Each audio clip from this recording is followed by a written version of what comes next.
Welcome to the most listened to show on the internet. Welcome to the AEG show. This is your host for this week, Goose. And with me this week, I have JB. Hello. And everybody's favorite guy, Marlon. Such an idiot. I was gonna say, I thought he was gonna do a joke there. I did. I had nothing. I couldn't look at you when you were doing the intro because I was gonna start laughing and then I was gonna screw it up. I don't know why. Welcome this week. Yes. We've got quite a good show in store for you guys, for you listeners. We're gonna be discussing Xbox Inside Xbox presentation that they had, I believe, on the 10th of April. Or last week. Actually, It was last week. It was last week, last Tuesday. So that was the 15th. Sorry about that, guys. It wasn't the 10th. 16th, yeah. Sorry. It was the 16th. And then we're going to dig deep on our topic of the show. And that's going to be Wired, their article on not the next Variety. Station. Not Variety. Yeah, this whole week I've been saying on the Discord that it's Variety, but it's not Variety. It's Wired's article on the next-gen PlayStation, and we're going to talk all things PlayStation. Yep. So just real quick, jumping into the Xbox things. I'm gonna run it down as quickly as I can, and I really just want to focus on a couple of tidbits. So they introduced the new Xbox One S All Digital Edition. The Xbox The SAD. Like, what were the marketers thinking? Really unfortunate. I mean, because people were really sad when they heard about how not that impressive it is. Yeah. And they also announced Xbox Game Pass Ultimate, which is it's a combination of both Xbox Game Pass and Xbox Live Gold for $14.99 a month. That's one I'm personally super excited for. They also announced some new competitive game modes and some story quests for Sea of Thieves, which, that game is just a game that keeps on giving over time. And, free content. Rare has really doubled down on this game. They also announced that Gears 5, at least a multiplayer component, is premiering in June for some sort of esports event, which I'm personally kind of excited about. Not so much for the esport event, but just for the reveal of the next Gears 5. And Phil Spencer spoke about what to expect over it at E3 2019 and some of the studios and what they may or may not have lined up. So real quick, gentlemen, I just want to jump right into the first thing that caught my attention, which was the Game Pass. It was rumored that it was going to happen. Sorry, yeah, the Xbox Game Pass Ultimate. It was rumored that it was going to happen. It finally came to pass. What do you guys think about that? Like I said when you said something a minute ago, I am super that was probably out of the things I'm most excited for during this Inside Xbox.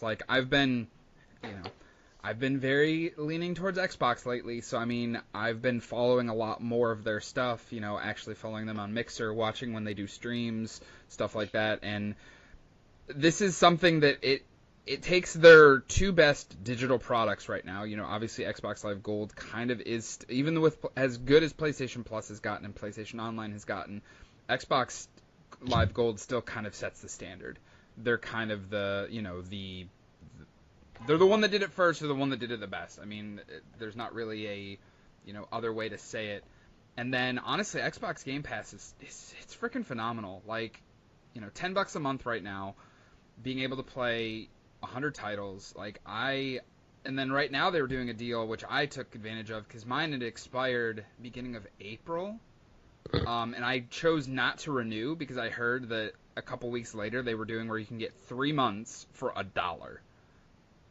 Until May 13th, by the way, yes, listeners. You can still get in on that, which I did. So I'm good through July with Game Pass I paid $1, and I had $1 sitting in my Microsoft account, so I literally didn't actually pay anything out of pocket. Nice. So, I thought it was really cool that for folks like myself who haven't subscribed yet, that if once Game Pass Ultimate does come out, you can apply your Xbox Live Gold credit towards it. I think I'm the outlier, but it's not that I'm of the belief. I just don't fit that demographic just yet, only because I like to own my games, right? Right. But for somebody coming in who doesn't like to own their games and has no problem with a Netflix-like model, I think it's really cool, especially with the potential and promise of Xbox Game Studios backing, right, with all the releases that are coming Yes, out, Gears that's 5. and the nice thing is not only are the Xbox first party titles day and date with their physical counterparts. They're doing a lot of indie stuff, which is debuting like the minute it comes out, you can go purchase it, or if you own Xbox Game Pass, you can play it. They did it with Ashen, Below. There's a couple other ones that they did it with that are fairly not like small indie titles, but bigger indie titles. I mean, it's Yeah. it's a honest to God good value, and I've with Mortal Kombat 11 coming out tomorrow or today, if you hear, depending on when you're hearing this. Like I went back because Mortal Kombat X they put on Game Pass, so I went back and downloaded that and played through a little bit of the story mode just to kind of get my cut my teeth again on that fighting game, because I don't play fighting games a lot. I need to warm up a little bit, so to speak. So I just think it's a good value, and being able to combine the two services, $15 a month is nothing. It's like a premium Netflix right subscription in terms of getting 4K and all I'm already that. spending a decent amount of money. I spend $15 a month for HBO so I can watch Game of Thrones. Like, of course I'm going to spend $15 to be able to play a bunch of games day and day. Like, yeah, when Gears 5 comes out, like, hell yeah, I mean, granted, I would have bought Gears 5 anyway because it's Gears, but No, you don't have to. You're It's right. just part No, I of don't it's just have part to. of your It's subscription. part of- Hey, yeah, I get it's to part enjoy of this my great game. Yeah, exactly. And stuff like Sea of Thieves, like you had said, Goose. That's one of their titles on there, and they've been updating it and making it this better game over the past year. And which just a little tease, but stay tuned to our YouTube channel for some Sea of Thieves content coming soon. Nice. Yeah, it's a great move by Microsoft. Not to get into the weeds of it, but it's just Microsoft being ahead of the curve in terms of where the industry is going. Yep. It's a great value. Yeah, I'm infinitely excited for it. So A bit of a question. Yeah. I don't have an Xbox, so I just want to ask you a couple of questions about the Xbox Pass. Does that mean that they're doing away with the Xbox Live Gold? no, They're not. No, this no, is no. this is a complete there'll be the three pillars. You can have just Xbox Live Gold, you can have Xbox Live Gold and Game Pass, or you can subscribe to them separate if you want to, but this now gives you the option to have both at the same time and pay one fee as opposed to paying two separate fees. So I guess it's not three pillars, but two pillars. Yeah, I guess. Two pillars. Yeah, they're Like just two- combining. two- They're just yeah. combining the services. I think what they really should have done, and so I know some folks probably don't like that in terms of the market because you want choice, but I think they just should have done away with both Xbox Live Gold and Game Pass and just giving you this one option, solely this one option. Right, like, I mean, if they wanted to get it in more, I mean, I don't think they should have done away with them, but I mean, if they wanted to get it in more homes, they could have done the thing where, they could have upped the price of gold, but you get Game Pass with it. So I mean, Yeah, I you're right. Options are always good. I shouldn't have said that. It's just that no, I I understand thinking, where you're coming from. Yeah, I'm thinking in terms of, hey, what you just said. Hey, I want to get it in as many homes as possible. I want to cram it down people's throats so they can play my games, right? Right. But yeah, that was the angle that I was coming at it from. But one of the bigger announcements, and actually we've been discussing this for a couple of weeks here on the show, is the announcement of the forever leaked Xbox One S All Digital Edition, also known as the SAD. Yeah, that was like, It was a little bit of a disappointment. Yeah, it made me sad, honestly. I mean, granted, I have an Xbox One X. Like, I have the top of the line Microsoft console. This is not for me. And Well, let's discuss what it is first. Yeah. Okay. It's an Xbox One S. Actually, I like the way they announced it in terms of the trailer that they put out for it, where you had like all these engineers playing like kind of stupid and playing dumb. They're like, we're trying to fix this. What can we do? And they're doing like all these things to the console, trying to see how they can fix it. And then one of the guys or gals is like, hey, how about we just remove the disk drive? And it was like, oh wow, you're smart. That's it. That's what we've got to do. Yeah, it was kind of it was a really hokey commercial, honestly. Yeah. I liked it. I know, yeah. Like I'm not saying it was bad. It was just really hokey. I didn't. I No. didn't. But yeah, I think it comes out in May. May 7th. May 7th. It's on retail for $249.99, which is probably the biggest part for me. Yeah, but one of the things that I did like in terms of the wording was they said that the Xbox One S SAD would always be $50, $50 less than the Xbox One S. So Xbox One S is currently priced over it's $299.99. Yep. So that That's means that's the normal retail price. There are a lot yeah, that's of the models MSRP. that are cheaper.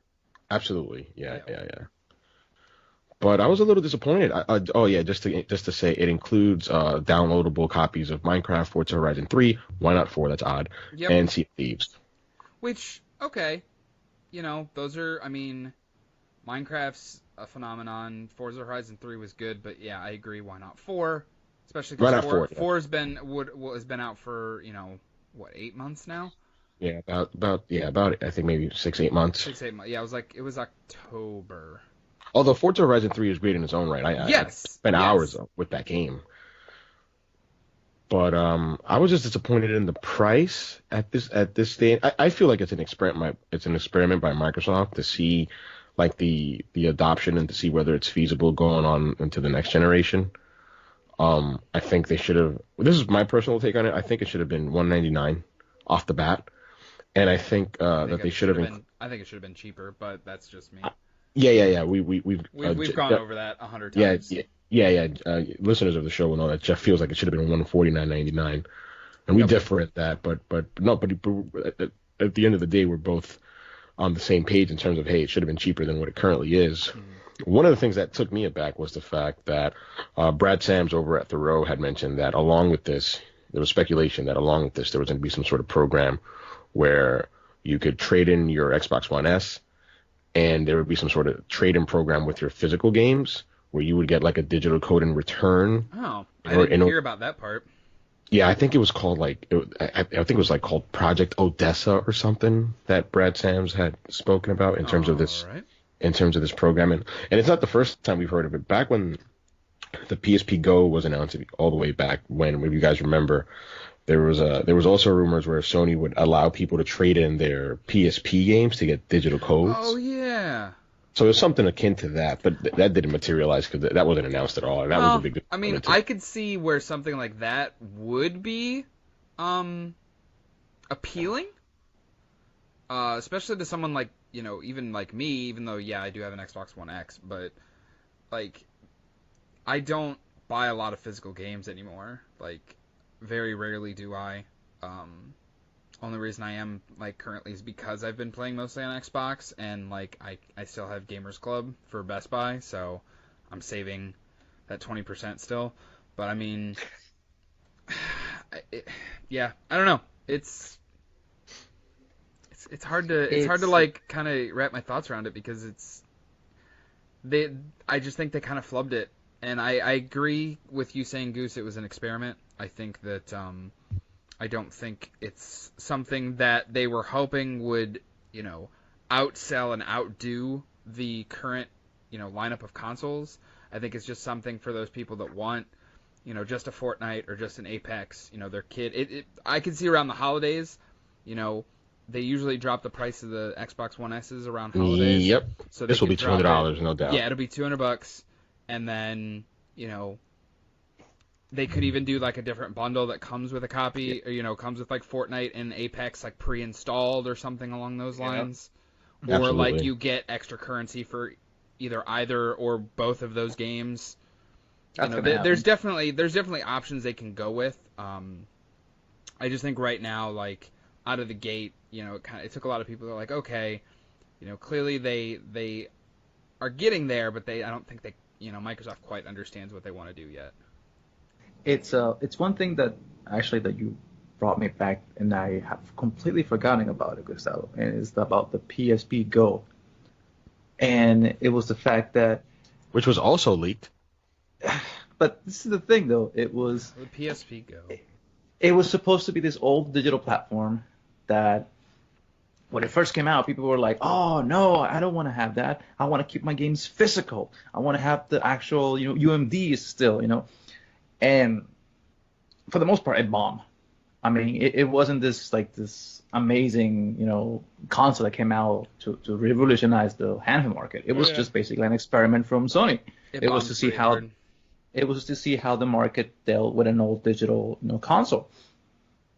And I want to bring this to you guys. Do you think that are we coming into the new generation with the PS5 and the new Xbox, Scarlet, do you think that we're still not ready for an old digital platform, or do you think that I mean, I do not believe that the industry is ready yet.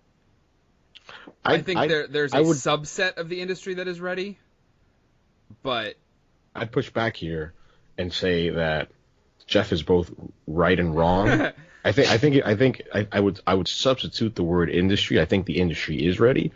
I just don't think the infrastructure is there for certain countries, especially in the U.S., where rural areas just have like the crappiest look at what happened with Austin? internet. Look what happened with Austin. The internet went out just because somebody took down a cable. I think of my friend Lee who's out Tennessee. in Tennessee. I remember he has to go to sometimes he goes to his mom's home. He doesn't live with his mom, but he goes to his mom's home to download games because the internet where he's at is just so crappy. So, and it would just be much easier for him and actually he'd save time by just driving over his mother's, downloading a 50 or 60 gigabyte game for 30 minutes, 40 minutes, than having, 2 or 3 days to download over at his house. Or just go buy it physically. Or you could do yeah, that. I mean, that's that you say that, like, even in my town, I mean, I have good internet. I live in town. But my girlfriend doesn't have any internet because she lives just far enough outside of town where most of the main internet providers don't have a way to get fast internet to her house. The outskirts. Yes, the outskirts. The outskirts of Machina. Jesus. Oh, that sucks, dude. That really Yeah, sucks. so I mean, I don't know. It's one of those things that, Goose put it the best way, and I'll say it again. Like, it's an experiment. We'll see kind of where it goes to, where Where it leads to. where it Yeah, leads to. I just think they're just putting it out there, and I think Jeff, hit the nail on the head when he said, "Hey, listen, around holiday time they're going to drop the Xbox One S, and then this will go down to 200." And I think that's when Microsoft is really going to start paying attention to see, hey, how does this do? Where does this sell? Who's buying it? Like all this information that they're going to try. Exactly. I think that's what they're going to do. I think it kind of sucks because they're not the market leader, so they're doing a market leader power play, but they're just not the market leader. It would be interesting to see if like Sony did something like this. Exactly. That's the point. Yeah, you got it. But speaking of Sony, but they're focused on something else. What are they focused on? Speaking on Sony, they're clearly focused on something else. They have game dev genius Mark Cerny. No, not Goose. It isn't me, unfortunately. So everybody knows about this by now. Tune your own horn there, Goose. We're about a week late, but late is better than never. Right. So Wired had the exclusive on the announcement of the next gen PlayStation from Sony. What? You said next gen? Next gen, that's right. Very meticulously worded. I just made up a word, guys. Meticulated. I like that one. I like it. But before I dig into the article, I wanted to ask, what do you guys think about them just nonchalantly having this article instead of some big announcement or some press conference? I don't know. I frankly didn't like the way they went about it. All right. I've been kind of waiting a week to say this. I think this is Sony swinging their dick around. You waited an entire week for that, huh? I did. Okay. And what I mean by that is they know that the first out of the gate is usually the one that makes the impression. And I honestly don't think they were ready to have this conversation yet. I think, Wired came to them and said, we want to do an article about what you guys have planned next, and they came up with something. I mean, as you notice, they have no title for it. They just have some specs. And I'll cut you off here. There was a rumor, although I won't substantiate it at all, although I kind of am by mentioning it on our show, but there's a rumor that Wired had a scoop, and they went to PlayStation and said, hey, we have this scoop. We are going to run it with your permission or not. Do you want to play ball? And that's basically how this came to be. I don't know whether this is true or not. Take it with the biggest grain of salt that you can possibly find. WikiLeaks into the gaming industry. Okay. It's the Panama Papers. They had it there the whole entire time. But it's the whole, like, I can't remember what the exact quote is, but what I was saying, like, being first. Like, I was recently watching The Social Network, and, like, they were talking in the movie about how being first is everything. Like, being the first one to be out there speaking about, you know, what's next it means a lot. And I think, you know, Sony knows that they won this generation. They know that they've closed the door, locked it, put a bookshelf in front of it. Like, they know that they're the leader, and I think that they want to try to get out of the gate with Microsoft, you know, and beat them to the punch. And I do not think this was the right way to do it. I think that we should have had some type of. I mean, look at what we had with the PS4 and the Xbox One. We had those conferences that were dedicated to announcing these new consoles. I would have liked something more than that, but I mean, what we got here was still interesting enough. I mean, everybody in the industry is talking about it. Like, yeah. So let's dig deep into the article. So Cerny comes out and he calls it the next gen PlayStation. He doesn't call it the PS5, although I have no doubt that it will be called the PS5. I mean, it's just easy in terms of marketing. Right. Or the PSX. That would be awesome. I'd love it if they called it PSX. Or the PSV.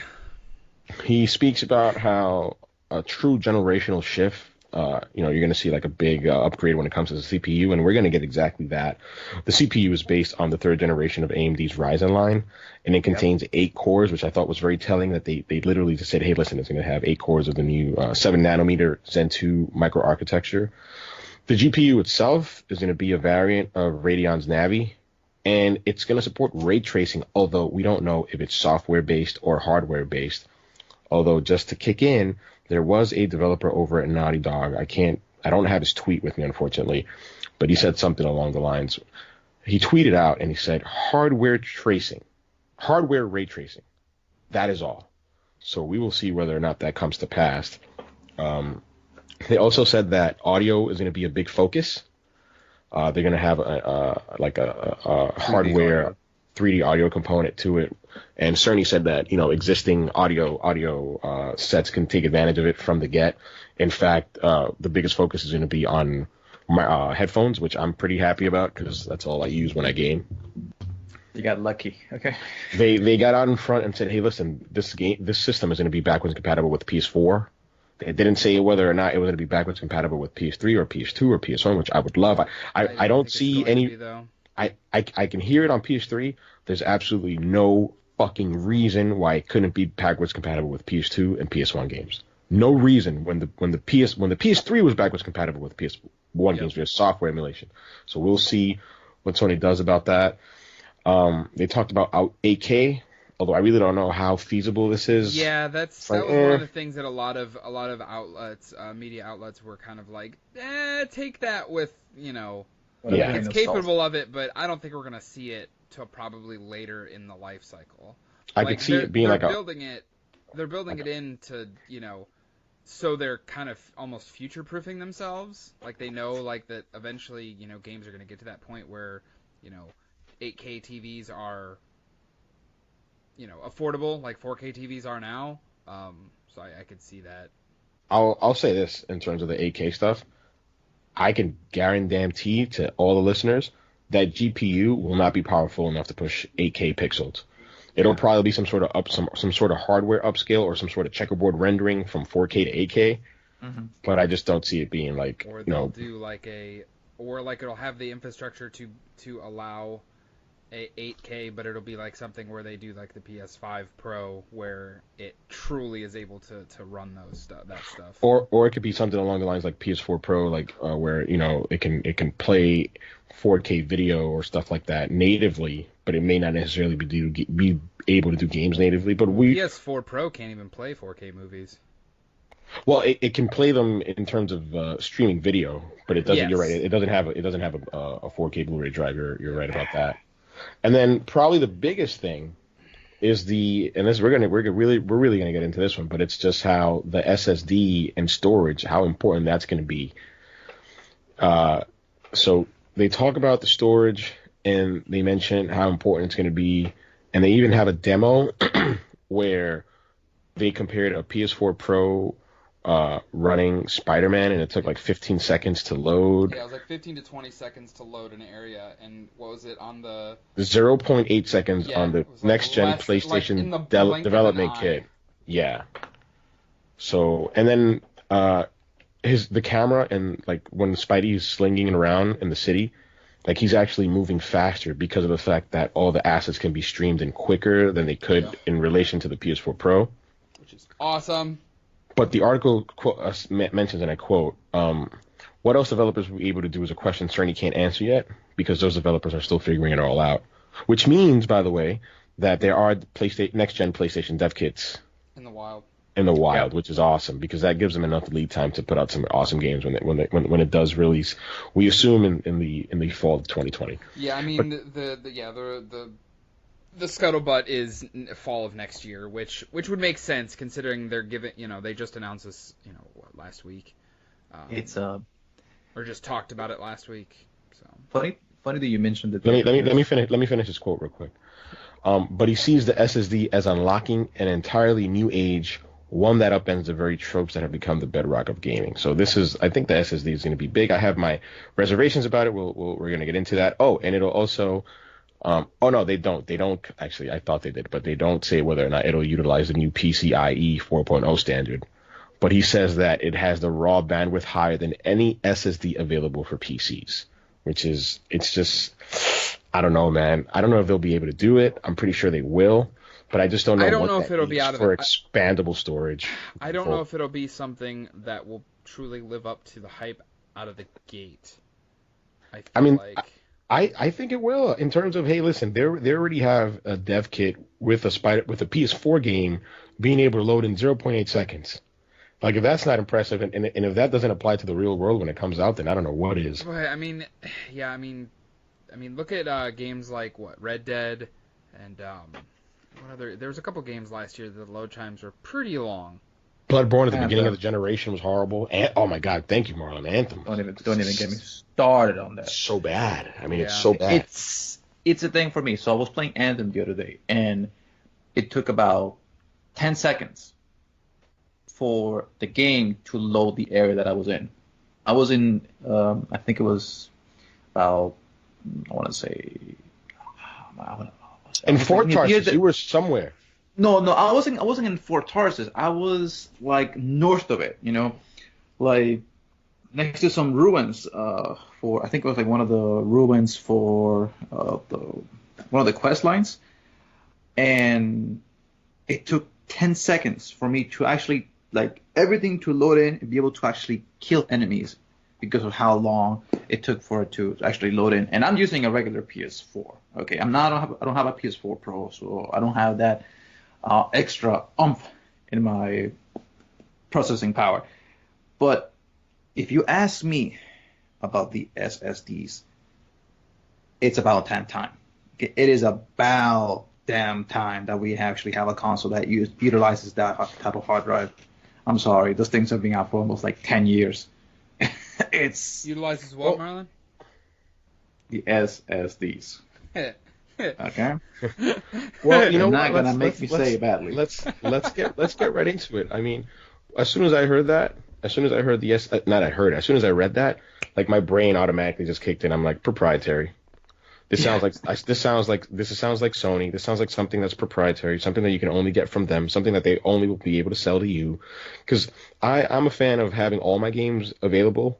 So I have a 2 terabyte hard drive on my PS4 Pro internally, and in addition to that, I have a 4 terabyte external storage solution, which puts me at about 6 terabytes, Six. roughly, right, a little less than that, Uh-huh. roughly around 6 terabytes. And I like having all my games. So some people's like, oh, do you play them all at the same time? No, it doesn't matter. But if I want to, I have the choice, and it's available to me, right? But the SSDs are still expensive in relation to Mm-hmm. hard drives. Like, is this going to boost up the price? Price is another big, maybe another big contention point for consumers. I really don't see this being less than $4.99 at all.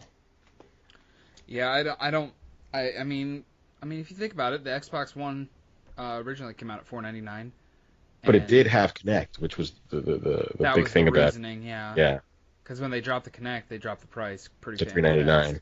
Yeah. I don't know, man. Are Or you so? Are you okay with a $4.99 console, Jeff? yes. Okay. However, you know me. I buy all the consoles, Money bags. money bags. My girlfriend called me that the other weekend. That's beside the point. I thought that was really funny. She's like, because I said like, I don't really know if I want to buy this. She's like, you can afford it, money bags. I was like, oh my god. Like, oh, she went for the jugular. Yeah, I was Oh, Shook me to my core. But no. to your SSD core. To my Okay. SSD core. Yeah, I don't know if I'd be able to get 2 consoles at $4.99. Yeah, you can put it on the plastic. Yeah, okay, That's sure. what I'm gonna do. No, you're wrong about that, Gustavo, because he is Jeff Moneybags. He doesn't use his plastic. He uses metal because he has an American Express black card. Okay.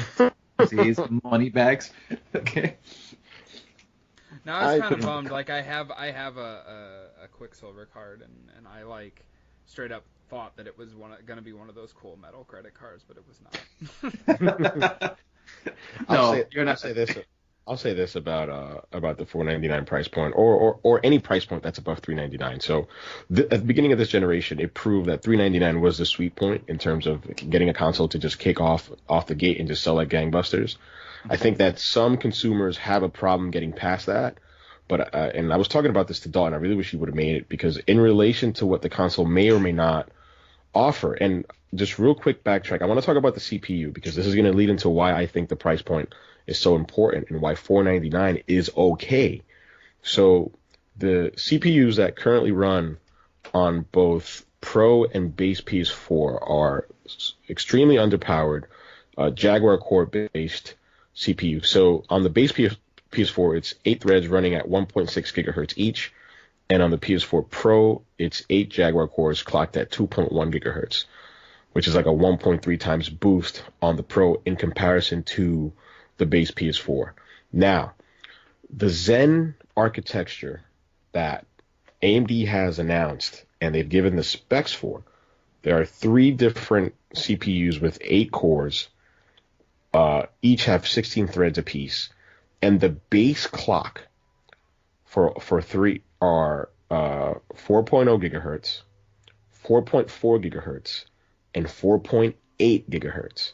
Now, we're not Digital Foundry, right? We're not going to cover the next gen PlayStation in those terms.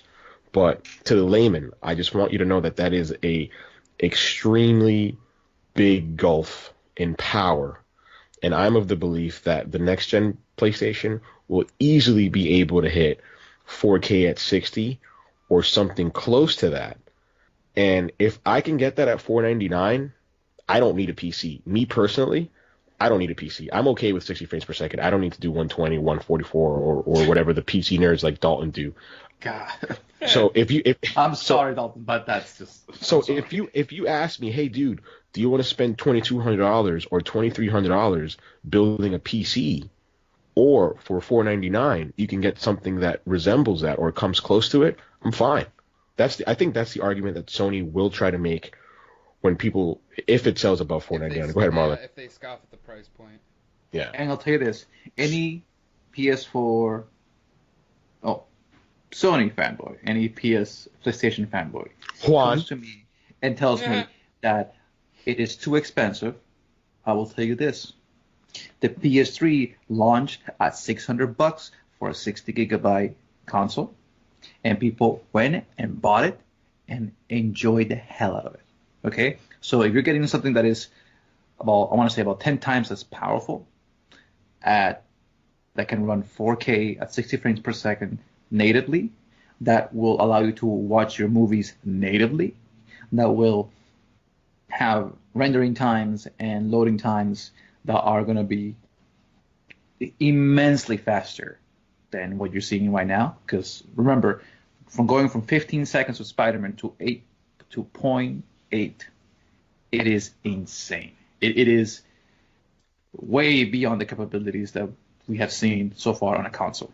On a PC, probably you've seen this many times, but on a console, that may go $499 or may go down to $399 depending on deals and stuff like that. It is probably the best bang for your buck. And if you are going to be cheap and you're going to wait until they refine all the bugs that the console may come with, then do me a favor, stay in your lane and don't bother mine. I think one of the big things that we've seen with this generation and probably next generation going forward is that the console manufacturers are literally picking PC parts off the shelf, Yeah. or what will be soon on the shelves, and going to those platform holders and saying, hey, listen, I want you to create a certain custom or variant of that to work specifically for console.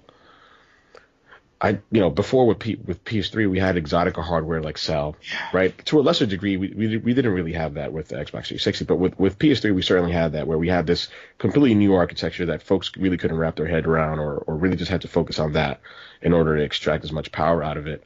And I think with the move to the x86 architecture, that Cerny, had the foresight to look at the PS4 and say, hey, listen, these were the shortcomings of the PS3 in the development community, and we want to fix that.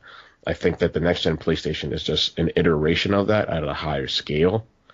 But I'm incredibly, incredibly excited to see what next gen brings in terms of games, in terms of what developers can do, in terms of how much memory. Is there going to be 12 gigs of GDDR5? Is it going to be 16 gigs? What are the specs in terms of, what can this machine do at a $499 price point? I know that, again, this is like a little bit more nerdy, a little bit more technical, but those are the type of things that I personally get excited about, right? I was gonna say, we kind of had this discussion a little bit on the Discord. Like, for me, the specs are all gibberish to me.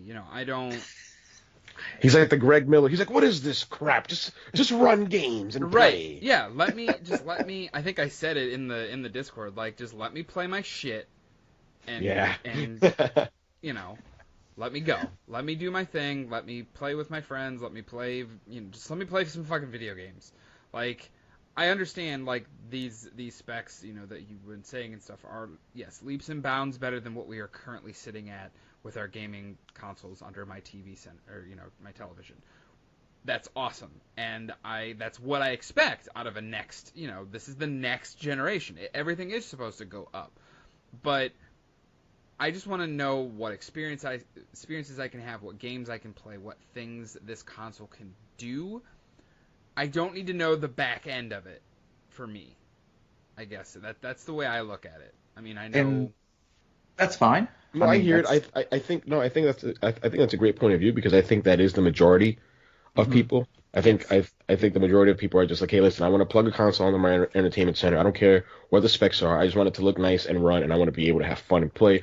And what can the hardware allow developers to do that benefits me as a gamer? Right. So I definitely hear that. Go ahead, Marlon.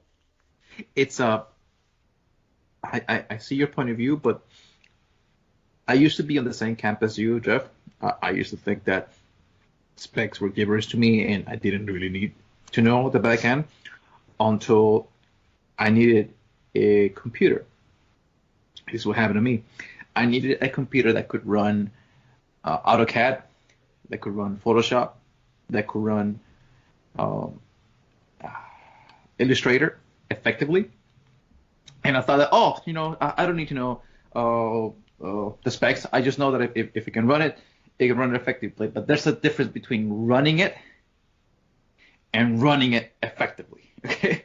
Just because, that. For me, when I look at a console, PS4, and they tell me, oh, it's gonna run 1080p, 60 frames per second.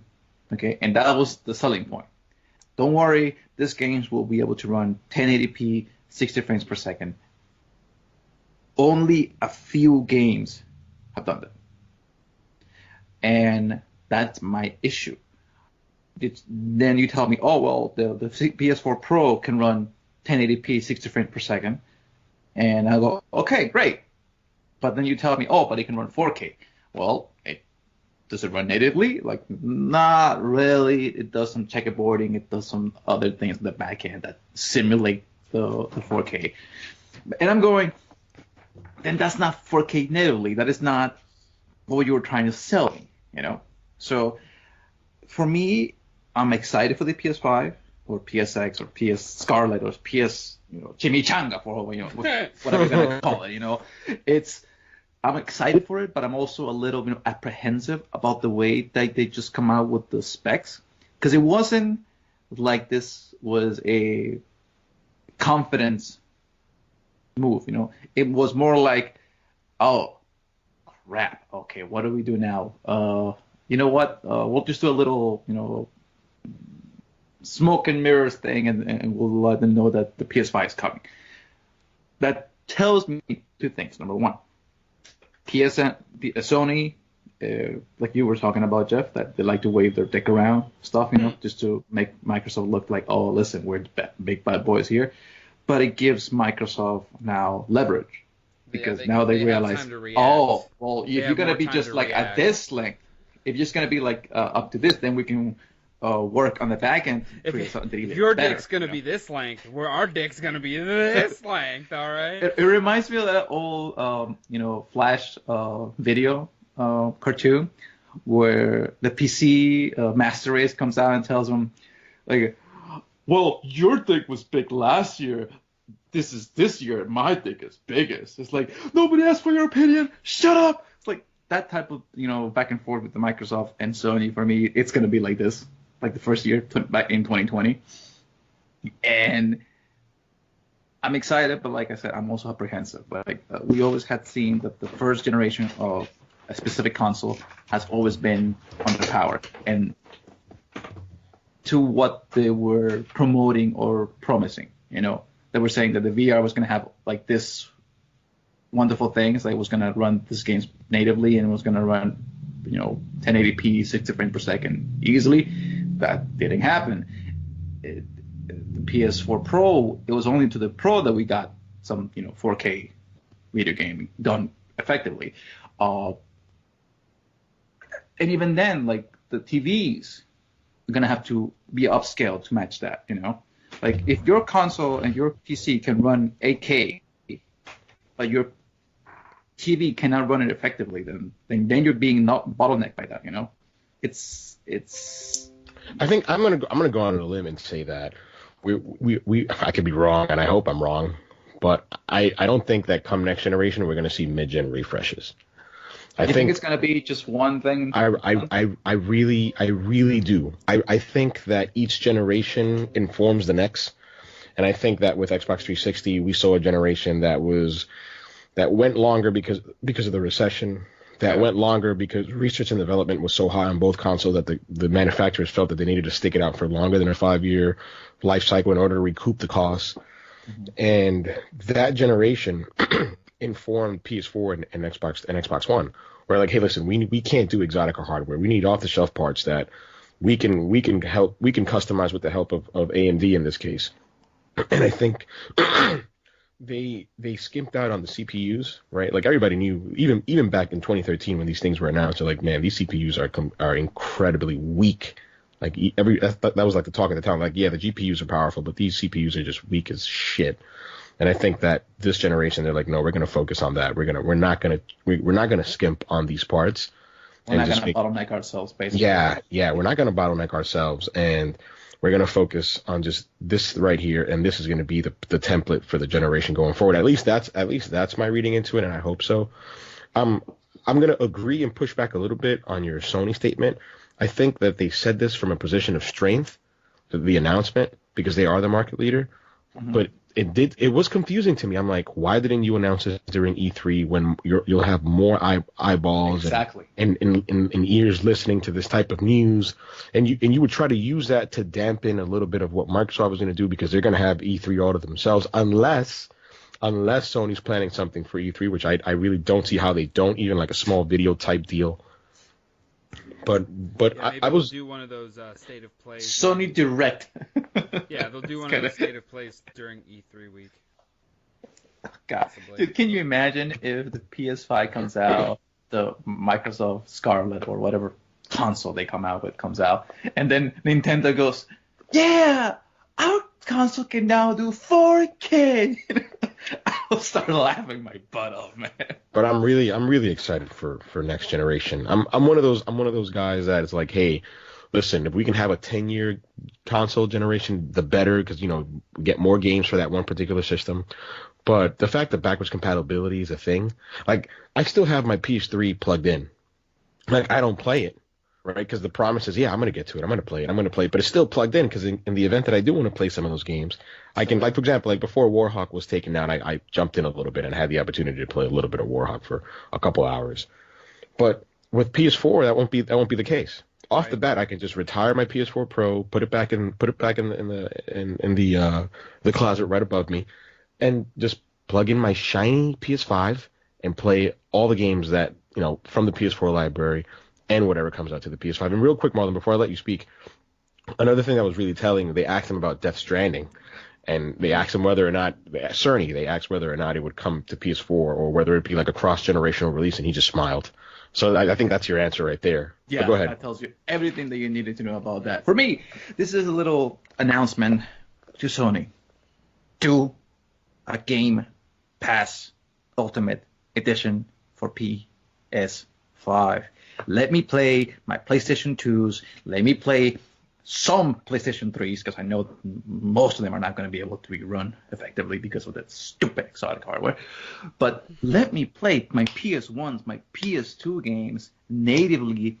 It doesn't have to be 4K, it doesn't have to be 1080p. It just let me play my games. Let me pay 10, 15, 20 bucks every 3 months, every 5 months. I don't care. But let me play my old PS2 games as opposed Why do to you your give them stupid... horrible ideas? Don't give them any horrible ideas. We shouldn't have to pay for anything. If we own the games already, we should be able to play them. Exactly, like an Ultimate Pass from the Xbox. If you own the game and you own the stuff, it's free for you, okay? If you want to play like 100 PS2 titles without having to play and buy every single title like they have on their stupid PlayStation Store for the classics, it's so dumb. Why do I need to play Dark Cloud again? Do I have to... even their store is so ridiculously I want to say underpowered. It's filled with PS2 titles that I want to play. The titles that you see in there are like, okay, there's some classic PS2 titles, but some of them I'm like, why would I play it when I already have the remake on my PlayStation 3? Okay, why would I play that again when I have the better version already, the PS4? It's asinine. Okay, it is just... I get it. They're trying to, keep some of their value into those games like Nintendo does, which is keep releasing some of those games but at original value. I understand that part, but let me play my old PS2 games. I'm sorry. Okay. So, Jeff, I'll ask you this: how do you think Microsoft responds this E3? Do you think that they're going to stay the course, as to what they are planning, or do you think this will at all change what they were planning? Just real quick to the listeners, usually the way these things work in terms of hardware rollouts, these things are locked, right? They really can't make changes on a whim because a competitor did something. Sometimes that can happen if the timeline allows for it. But for example, the Wired article says that Sony has been working on this for about 4 years, right? But just and I'm sure going over Microsoft to you, Jeff. has been working on the next one for about as long. Exactly. But what do you think? Like, what do you think their response is? Like, do you think they'll have a more powerful console? Right. I mean, that's what they clearly are trying to go. We're trying to go through at the end of this generation. with the Xbox One X. The X. Yeah, for sure. They were clearly trying to go for. We have the most powerful gaming console out there right now. I don't know I don't know where side of the fence they're going to land on, because do they do that again and try to up, power and strength of a console, or do they do what Sony did this generation and be like, our console is the place where you need to play games? So do they, with these new first party studios, do they be like, do they say something along the lines of, our console is going to be, this is our console, it's awesome, blah blah blah blah blah, but these are the things that you can only get on our console? That's what they need to do. I think Xbox is going to do both. I think I agree with you in terms of, and just to be clear, like the PS4 was the more powerful console in terms of versus Xbox One at the beginning of the generation, right? And Sony was right to not just focus on that, but like Jeff alluded to, just say, hey, listen, the only place for games is our box, right? Don't worry about TV, don't worry about Netflix, don't worry about sports. We're gonna have that, but that's not gonna be our front and center, unlike Xbox. But I think that under Phil's leadership, and man, I keep listening to the shows over and over again, and I realize how much I sound like an Xbox fucking fanboy, which is the craziest thing. Which is crazy, because honestly, if you had to fall on one side of the fence, I would call you would lean more towards PlayStation. Exactly, just because of my history. Exactly, yeah. Jeff knows exactly.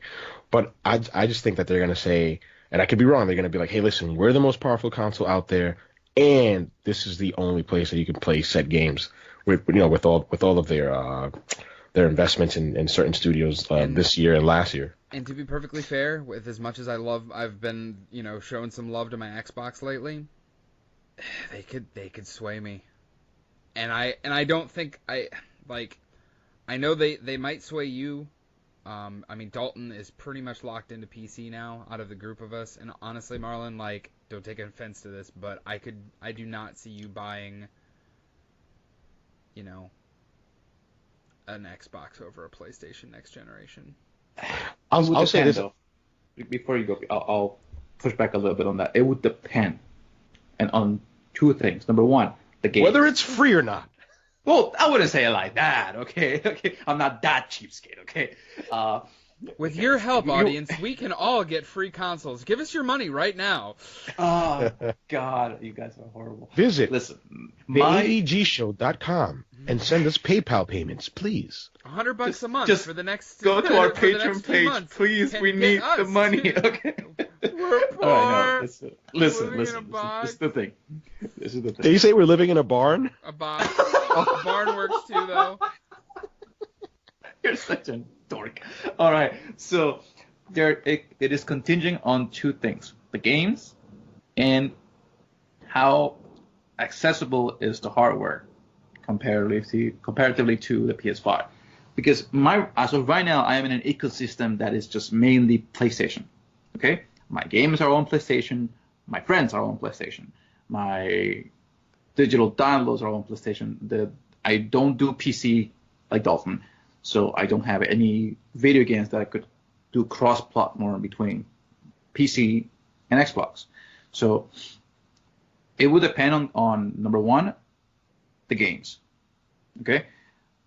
Do they have the software that would make me jump like PlayStation did, like Sega did, like Nintendo did, like right. PlayStation did at the beginning of the PlayStation 1. So for you, it doesn't come down to the console itself. Like, yes, your ecosystem has been mainly PlayStation, but that's because where your friends are and where the games you want to play are. So like if Microsoft can do that, is what you're saying. If Microsoft can win your friends over, if Microsoft can, come out with these games, these landmark first-party titles that you want to play, there's a possibility that you could push you.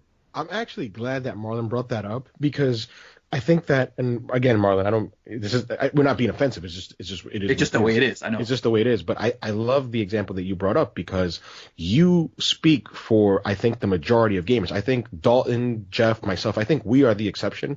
Like, for as much shit as I give PlayStation, like when the PS5 comes out, I'm in. Right? When the next Xbox comes out, I'm in. When the next Switch comes out, I'm in. Right? We're all going to be in, and we're all going to have, like, we don't have the dilemma that you and millions of other people have of, hey, which one am I going to pick and be my main one? right? Because although as much as I get PlayStation 5 or the next gen PlayStation will be my main box because of the ecosystem things that you're talking about, but that's not going to take away from the fact that I'm still going to be able to enjoy the Xbox One or the next gen Xbox games, right? But there are some people who have to literally make a choice. They have to say, am I going to pick PlayStation or am I going to pick Xbox? And this is going to be my box for the remainder of this generation. Right, and it's sort of like me when I was younger. When I also had that issue. I just couldn't afford to have all the consoles. Pick the PS2 or the Xbox, the original Xbox, or the PS2 Exactly. or the GameCube, or that generation. I mean, eventually, yes, I owned all of them, but to start, I had to pick one. No, but I'm trying to even go more hardcore. Like eventually, I didn't own all of them. I just had a PS3. I just had a PS2. Right. I just had a PS1. This generation, even initially, like when that E3 happened and they announced the prices and they announced the release dates, and when the Xbox One and the PS4 were coming out, they came out with it was like a week or so from each other. Yeah, November 13th and then November 22nd or something. Yeah, something like that. When initially I was like, all right, I went out and pre-ordered both of them. I'm like, I'm getting both. Like, fuck it, let's do this. I'm all in. Money bags. But then I kind of took a step back and I'm like, do I need both? Am I going to play both? Are the games on both stuff I truly want? And I ended up canceling my Xbox One pre-order and just getting a PS4 at launch on launch. Was there a game that did it, or was it simply the $100 price difference? It was the $100 price difference was the big thing, honestly. Yeah, $100 is $100, dude. And honestly, there wasn't, like, other than Forza and Rise, there wasn't anything on the Xbox that I really was like, I really want. What about Just Dance? Bro. If Just Dance would have been a WWE edition, he would have bought it. Fair enough. Okay, let me just put it like that. Don't patronize me like that. You would have bought it. I know. If the DDR would have been I know. With I don't know, Shawn Michaels as a that's a great one. Final little shimmy. Yeah.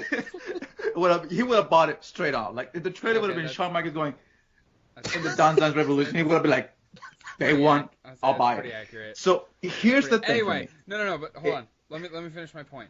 So initially, yes, I was like, no, PS4. I'll wait on the Xbox One. I'll wait, for a price drop or for them to put out games that I want or whatever. Oh, I remember. Even Dead Rising 3 didn't sway me.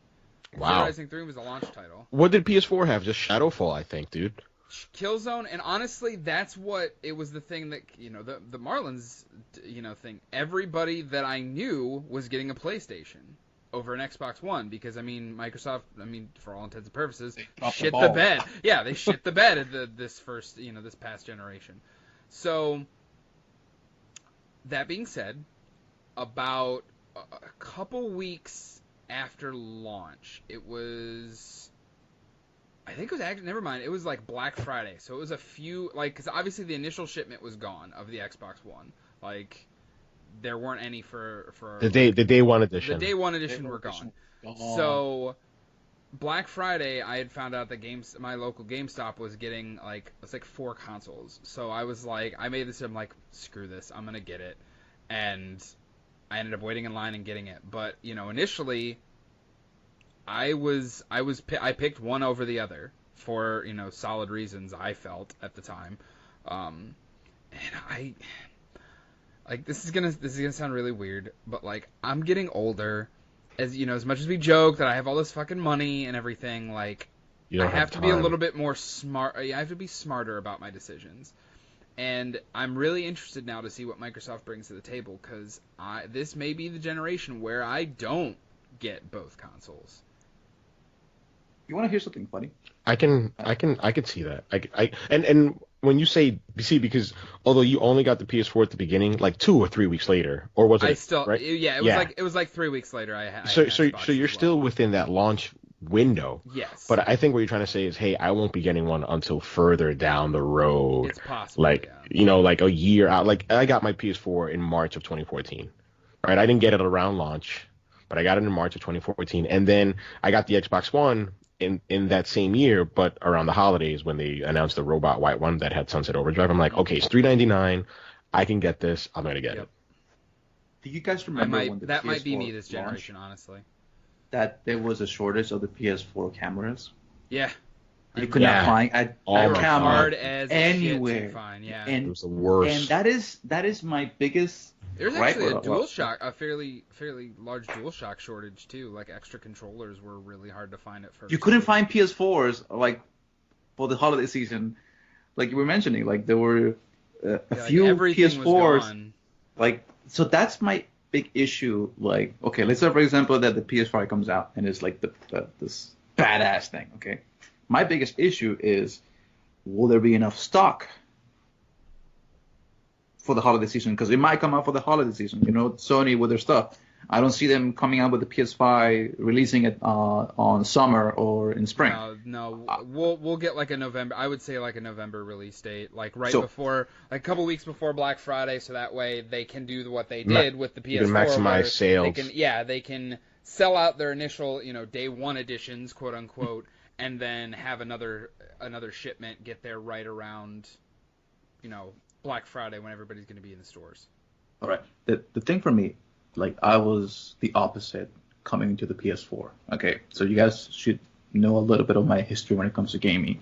I used to buy every single console from all three manufacturers: Nintendo, Microsoft, and Sony. I had Xbox 360. I had Xbox 360 Kinect. I had Xbox 360 Elite. So you were like me. I had the GameCube. I had the Wii U. I had the Wii U and the Wii. I mean, I had Mexican Jeff. I know. I had the PlayStation 3. I think I had I have had all three iterations of the PlayStation 3s. The 20 gigabyte, the compatible edition, the fat, the slim. the fat, the slim, and the slim, the one with a little the slide top. sliding Yeah. plastic. I love that thing. I hated that. I I'm sorry, like that that thing was the console. most cheap It's like a looking dust thing. magnet, man. Yeah, That thing was the only most dust cheapest magnet. thing, like clack clack. It reminded me of like those old PlayStation 2s. Yeah, the ones that Hack. pop top. Yeah, the pop The top. pop top. The ones that had like for like hacking the games or Yeah. something like that, like with the magic thing. Yeah, where you're, yeah. That's what it reminded me of. I was like, no, I can't have this. So you, This is so like you so were bad. like me. But now you're not. Why? I'll tell you why. Okay. Because this happened on the PlayStation 3 era and the Xbox 360 era. It was, I think, 7 months where I only played PlayStation 3 games. My Xbox 360 was gathering dust. There was nothing in it.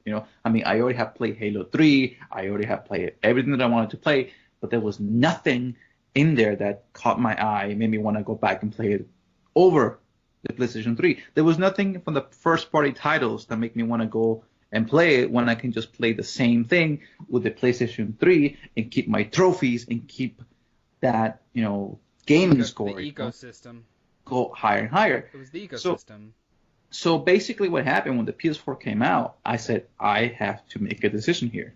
Should I keep with the Xbox or should I stay with PlayStation?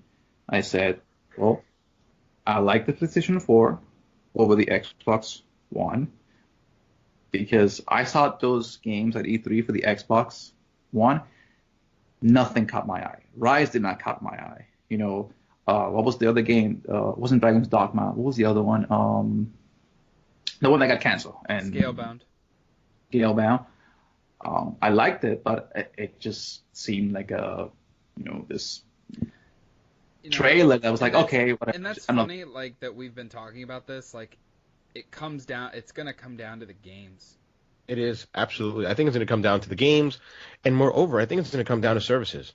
I've been a big champion of how Xbox has, done a lot of things that PlayStation hasn't done in terms of services Like with Xbox Game Pass. Xbox Game Pass, and also like the UI. Like that's another thing that people don't think about. And again, I know I'm probably in the minority. Some people probably don't care about that. The Xbox One UI sucked ass when it came out. Exactly. God And awful.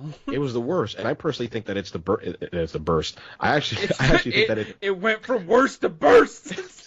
I actually think that it's the best in relation to PS4. Like if you look at the PS4 UI, for all intents and purposes, it's the same UI that launched in November of 2013. Pretty much. It really hasn't changed. No, And- the Xbox One UI, like, The being tiles, again. you remember the Metro Oh tiles? Yes, God. it was so bad, dude. Here's the thing, though. Looked But the like thing Windows is this. 10. That's what they tried But to this do is the at thing, the Yeah, that's start. Jeff. exactly what it was. Gustavo, Jeff. This is the thing that we often overlook, and the fact that the reason why gamers nowadays have an option to say, listen, I'll play this one over the other one, was because back in the PlayStation 3, there was barely any streaming. There was barely any people playing these video games like on YouTube, Yeah. where you could watch an entire playthrough of the game without having to spend a single dime. Yeah, So, the folks who were doing that were using like capture cards and like some nerdy shit. Yeah. but the thing is this though. So, for example, let's say for example Now, that like if you the only Xbox, can get one console, and you can just go to YouTube and watch those the games that Sony you exclusive cannot. games. Like, I'm gonna go buy an Xbox One, but I really want to play Days Gone, but I don't have a PS4. I'm just gonna go watch somebody on YouTube or on Mixer or Watch the storyline Twitch or just and watch watch how the the game entire is. thing. Exactly. Yep. So Yeah, th- yeah. that It's that a whole option is different there. world So now, guys. Yeah, you guys are right. Like I don't relate to it because that's just not me. Like I don't. It's you know what? This is like a bad. you're an old guy, dude. You're an Yeah, old soul. it's like I'm like nah, man. I'm just I brought that argument once and to one of my coworkers because he loves watching Let's Plays of games because he only has a PS4. So there's a lot of Xbox stuff, just like you guys mentioned. And I don't want to name. I mean, nobody would know, but I don't want to name him. And I was like, well, how do you watch the games, dude? You can just play it. Just rent out an Xbox or something. Like, doesn't Blockbuster do that? He's like, there's no Blockbuster, stupid. I'm like, yeah, you're right. So I'm like, use it. Like, just buy a cheap Xbox. And he was like, you watch porn, huh? Why don't you fuck?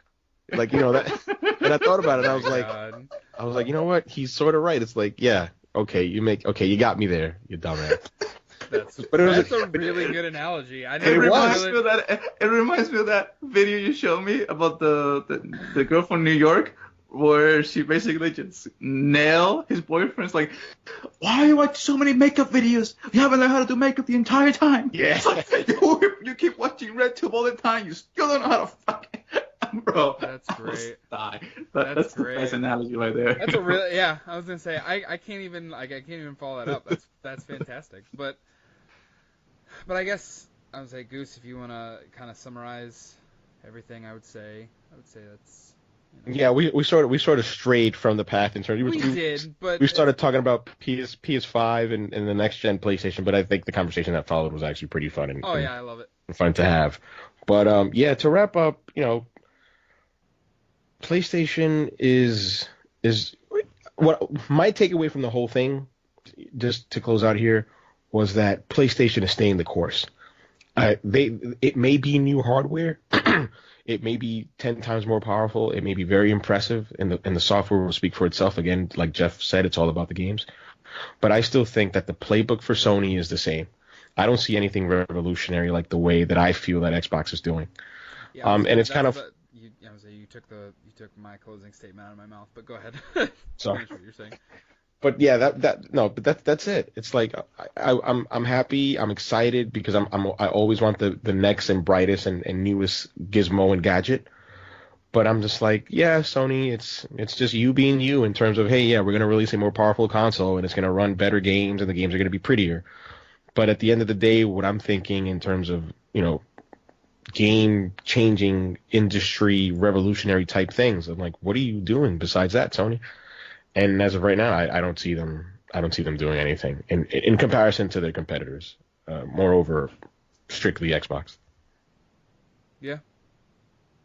I mean, I agree. I think Sony is staying the course with this this reveal of their next gen console, and I think Microsoft, as you were kind of saying, they're gonna have to really step up their game in other ways. Because I feel like if you look at it, pretty much bare bones, other than the Xbox One X being more powerful, like that the consoles are the same.